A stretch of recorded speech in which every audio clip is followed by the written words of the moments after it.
Hello everyone, welcome you all on my informative channel True Knowledge. Friends, आज हम बात करने जा रहे हैं सैंटियागो फ्लाइट 513 की एक रहस्यमय उड़ान की एक अद्भुत घटना। 1954 का वो समय जब दुनिया दूसरे विश्व युद्ध के घावों से उबरने की कोशिश कर रही थी। तकनीक धीरे धीरे आगे बढ़ रही थी और हवाई यात्रा अभी भी बहुत से लोगों के लिए रोमांच और हैरानी से भरी चीज़ थी। यही वो साल था जब सैंटियागो एयरलाइंस नामक एक कंपनी ने लिस्बन, पुर्तगाल से रियो डी जेनेरियो, ब्राज़ील तक एक लंबी लेकिन सामान्य उड़ान भरी फ्लाइट नंबर 513। इस विमान में लगभग 92 यात्री और 4 क्रू मेंबर यानी कि कुल 96 लोग सवार थे। सब कुछ सामान्य था, मौसम भी साफ था और पायलट को किसी तरीके की तकनीकी समस्या की कोई जानकारी नहीं थी। लेकिन तभी गायब हो गई एक पूरी उड़ान। रडार स्क्रीन पर फ्लाइट 513 आखिरी बार 9 सितंबर 1954 को देखा गया। इसके बाद वो अचानक गायब हो गया। कोई इमरजेंसी सिग्नल नहीं, कोई दुर्घटना की खबर नहीं और न ही मलबा मिला। पूरा विमान जैसे हवा में घुल गया हो। इस रहस्य ने दुनिया भर के एयर ट्रैफिक कंट्रोल और मीडिया को चौंका दिया। कई हफ्तों तक खोजबीन की गई, समुद्र, जंगल, पहाड़, सब जगह तलाश की गई, लेकिन कहीं कोई सुराग नहीं मिला। आखिरकार इसे गुमशुदा घोषित कर दिया गया, यानी कि यात्री मृत मान लिए गए। उनके परिवारों ने शोक मनाया और समय के साथ यह घटना भुला दी गई। लेकिन फिर हुआ कुछ ऐसा जिसने दुनिया को हिला दिया। 35 साल बाद डेट थी 12 अक्टूबर 1989। प्लेस था ब्राज़ील का port Alegre airport. Air traffic control को अचानक एक अज्ञात विमान का सिग्नल मिला। यह विमान बिना किसी संपर्क के हवाई क्षेत्र में घुस आया था। रडार पर उसकी गति और ऊंचाई सामान्य लग रही थी, लेकिन सबसे हैरानी की बात यह थी कि उसके पहचान कोड और पंखों पर लिखा नाम था सैंटियागो एयरलाइंस फ्लाइट 513।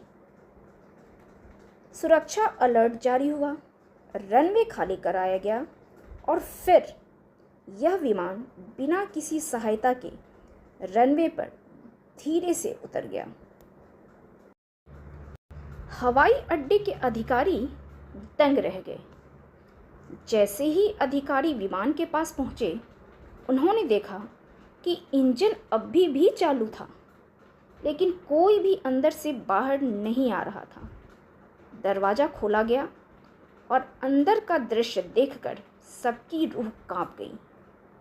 विमान की हर सीट पर कंकाल बैठे हुए थे, अपनी अपनी सीट बेल्ट से बंधे हुए। कॉकपिट में पायलट का कंकाल अब भी हाथों से कंट्रोल पकड़कर बैठा था, जैसे वो अब भी विमान उड़ा रहा हो। पूरा विमान 1950 के दशक की तकनीक से लैस था। रेडियो सीटें, यूनिफॉर्म, सब कुछ वैसा ही था जैसे 1954 में होता था। क्या ये टाइम ट्रैवल था? जब इसकी खबर बाहर आई तो पूरे वर्ल्ड में हड़कंप मच गया। क्या यह किसी टाइम पोर्टल से गुजरा? क्या यह कोई प्रयोग था? क्या यह किसी समानांतर ब्रह्मांड की घटना है? कुछ वैज्ञानिकों ने यह मानने से इनकार कर दिया और इसे धोखा, अफवाह या गलतफहमी बताया। लेकिन कई अलौकिक घटनाओं में विश्वास रखने वाले शोधकर्ताओं ने इसे टाइम ट्रैवल की सबसे बड़ी मिसाल कहा है। अब सरकार की चुप्पी और साजिश के दावे होने लगे। इस घटना के तुरंत बाद ब्राज़ील सरकार और अंतर्राष्ट्रीय एजेंसियों ने कोई आधिकारिक बयान नहीं दिया। यह भी दावा किया गया कि सारा विमान जब्त कर लिया गया और पूरी जानकारी गुप्त कर दी गई। इससे अफवाहों को और भी बल मिला। कुछ लोग आज भी मानते हैं कि सैंटियागो फ्लाइट 513 एक टाइम पोर्टल में फंसी और समय की सीमाओं को पार कर 1989 में लौट आई। अब सोचिए, यह सच्चाई है या कोरी कल्पना? अब सवाल उठता है, क्या सैंटियागो फ्लाइट 513 की कहानी सच्ची है? कई वेबसाइट्स और ब्लॉग्स पर यह घटना पाई जाती है, लेकिन कोई आधिकारिक रिकॉर्ड, अखबार या सरकारी रिपोर्ट इसकी पुष्टि नहीं करती।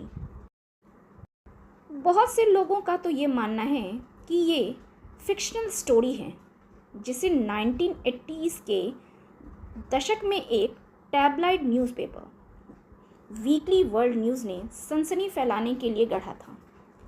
लेकिन ये कहानी हमें क्या सिखाती है? समय, विज्ञान और ब्रह्मांड के बारे में हमारी समझ सीमित है। कुछ कहानियाँ भले ही झूठी हों, लेकिन वे कल्पना की उड़ान और विज्ञान की संभावनाओं को जन्म देती है। और सबसे बड़ी बात, कभी कभी रहस्य ही बेहतर होता है।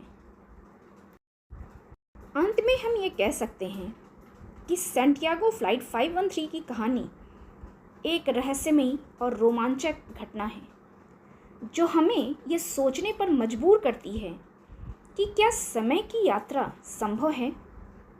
क्या कुछ घटनाएं ऐसी होती हैं जिन्हें हम तर्क से नहीं समझ सकते? आज भी ये कहानी लोगों के बीच में काफ़ी चर्चित है। कुछ के लिए डरावनी सच्चाई, तो कुछ के लिए कल्पना का अजूबा। तो फ्रेंड्स, ऐसे ही अमेजिंग इन्फॉर्मेशन के लिए हमारे साथ बने रहिए। और हाँ, चैनल को लाइक एंड सब्सक्राइब करना ना भूलें। अपने व्यूज़ आप हमें कमेंट बॉक्स में लिख सकते हैं। Thanks for watching.